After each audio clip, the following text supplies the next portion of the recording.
Welcome to the Female Church Leaders Podcast, a weekly resource for women who love God, love the church, and are called to lead. I'm your host, Kadi Cole, church leader, author, and executive coach.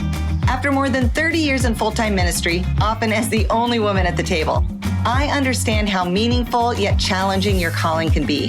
That's why I created this podcast, to remind you that you're not leading alone. Each week, I'll share practical tools, biblical insights, and honest encouragement for the real challenges female leaders face in ministry, so you can grow your skills, strengthen your faith, and lead with more confidence and joy without burning out or striving to prove yourself. We drop a new episode every Monday because Sunday is coming and you are going to be ready for it. Let me start with a pattern I see all the time in leadership. You delegate something and then you can't stop thinking about it.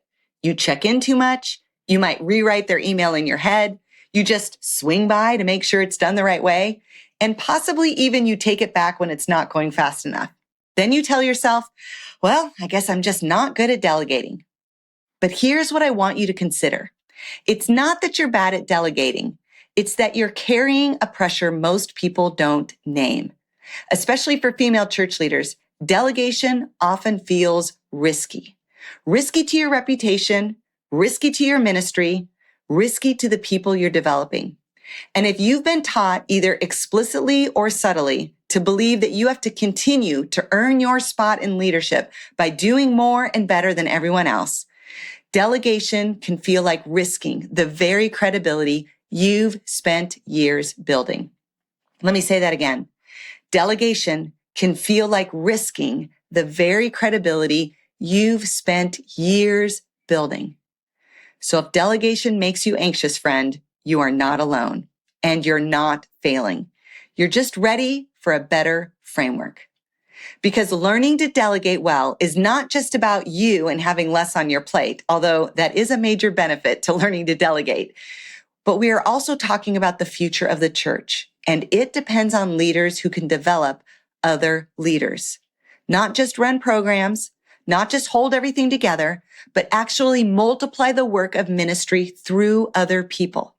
Because ministry isn't built on one person's capacity or personality. It's built on a body, a team, a movement of equipped saints. And if you're the kind of leader who carries the weight, makes it happen, and stays late to protect the mission, that's admirable, but it's not sustainable. And it's not even really the goal. I think one of the reasons delegation is especially complicated for female church leaders is that many of us were praised early on for being helpful, reliable, flexible, self-sacrificing. And in ministry, those are the qualities in women that get rewarded and promoted. But eventually, they can become a trap. Because somewhere along the way, being a good leader starts to feel like, I should be able to handle it. I don't want to burden anyone. I'll just do it myself because it's faster and I know it will be better. And my personal favorite, if I delegate, people will think I'm not working hard enough. Oof, that one runs deep for a lot of women. Sometimes it's a church culture thing. Sometimes it's a family of origin thing. But sometimes it's old judgment we've held against leaders we thought delegated all the work and simply took the easy way out. And we do not want to be seen like that. But regardless of the reason, the end result is the same. You keep doing, and you never get to fully enjoy being the leader you're called to be. So today, I want to give you a framework that makes delegation feel simple, clear, and safe.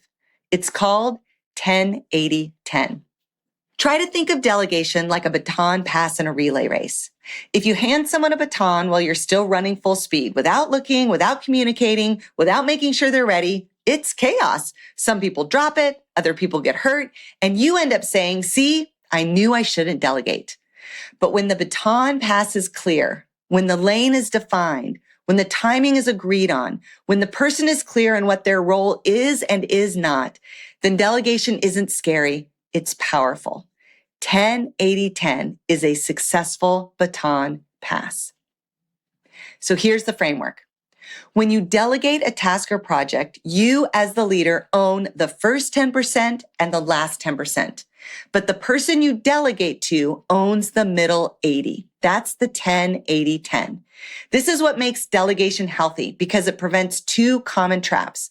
First of all, dumping, where you hand it all off and just say good luck, never to be seen from again. Or two, micromanaging, where you delegate, but you never actually let go, probably secretly working around the edges to make sure it succeeds. Micromanaging may feel like delegating, but it's really just hidden control.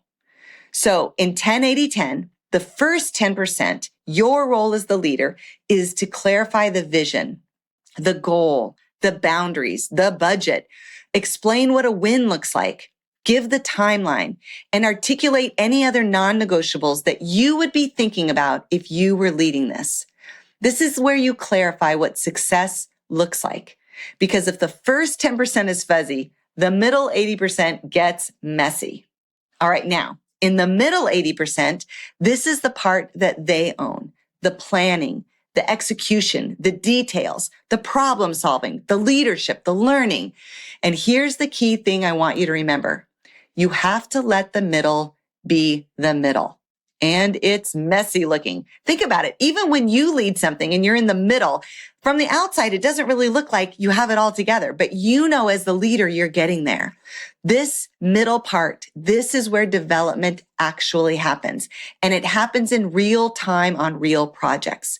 This is where they figure out whether they hold the baton in their right hand or their left, whether they take the inside lane or try to gain ground on the outside, things that are up to them to decide. You've done your part in the first 10%. Now they get to do their part in the middle 80.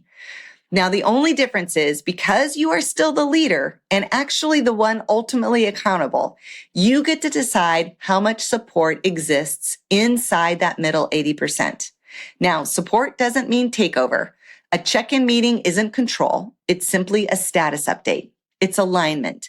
It's answering questions and asking the kinds of strategic questions that move the work forward. Try to stay focused on what needs to be accomplished, not how it must be done. There are a lot of ways to win a race. Your job isn't to tell them exactly how to run it.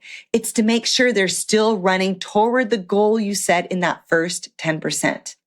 Now, if it's a newer leader, you probably want to check in more often, maybe every 20% along the way, or even every 10%. But if it's a proven leader, you can check in less or don't check in at all till the last 10%. But please don't confuse support with control. Your job is to stay available. You stay clear and you resist the temptation to take it back. Then comes the final 10%. This last 10% is all about alignment. It's the final review, final approval, final clarity. Not because you don't trust them, but because mission drift is real. Things change. Situations happen. People interpret direction differently. And at the end of the day, the leader is still responsible for what goes out. And that's on you. That's the last 10% that you still own. This is what 10-80-10 gives you. It creates clarity up front, communicates support to the person you're delegating to, and gives you a chance to address any last-minute glitches before the project goes public. And it says to your team, I'm giving you real ownership. My job is to keep you connected to the mission, and I'll be with you at the end to make sure we finish well. This framework is especially freeing for female leaders because it addresses a common emotional trap we find ourselves in. If you've ever thought, I want to empower them, but I don't want things to fall apart, 10-80-10 lets you say, I'm not letting go of responsibility, but I am clarifying it. And it also protects you from over-functioning because female leaders often over-mother emerging leaders. We rescue, we cover, we swoop in, we smooth things out so nobody feels discomfort. And that might be appropriate when you're leading a brand new volunteer, but when you're developing leaders, discomfort is part of the growth. Leaders get stronger when they own real outcomes with actual risk involved, and they become resilient by figuring out how to recover from their own mistakes. 10-80-10 gives you a way to stay supportive without being controlling. Okay, now I told you this is a simple system, but trust me, it is very effective. So don't overthink it. This week, I want to challenge you Try delegating one task using 10-80-10. Now, try to pick something real, not just the lowest risk thing you don't care about. Choose something that matters enough to require clarity, but not so high stakes that it paralyzes you. And do all three parts. First, define the win and the guardrails. This is the first 10%. And please give yourself the time you need to clearly define this and write it down. Oftentimes we rush this part, which only causes chaos later. Delegation fails in the first 10% when we skip clarity and call it trust.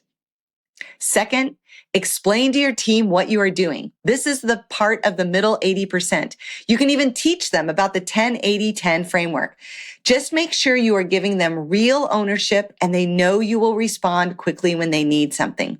Feel free to schedule with them upfront when you want an update or a check-in meeting, but resist the urge to jump in and do any of the work itself. You need to stay in the role of leader and delegator and make them do the doing. And finally, the last 10%. Schedule in advance a final review with your team so that you have enough time to fix anything that you think could be off course. Now, once you've implemented the beginning parts of 10-80-10, I want you to stop and begin to notice what happens in you. Do you have the urge to take it back? Are you noticing anxiety? Is the tasks flipping in your mind while you're trying to concentrate on something else? Are you wondering if they're on track? Instead of obeying those emotions that are based around fear and temptation, return to the framework. Pray and ask God to help them and equip them to do the job that you've given them. And ask Him for wisdom if you need to step in or if you need to resist the temptation to control. Remember, delegation is important, but it's important because it's actually development. Developing people is why we lead. If we keep everything to ourselves, we're giving up the best parts of being a leader. Ephesians 4 reminds us that God gave leaders, us, to the church to equip the saints for work of ministry. It's not our job to do all the ministry. It's our job to equip people and for them to experience the joy of doing. Delegation isn't a leadership shortcut. You're not cheating.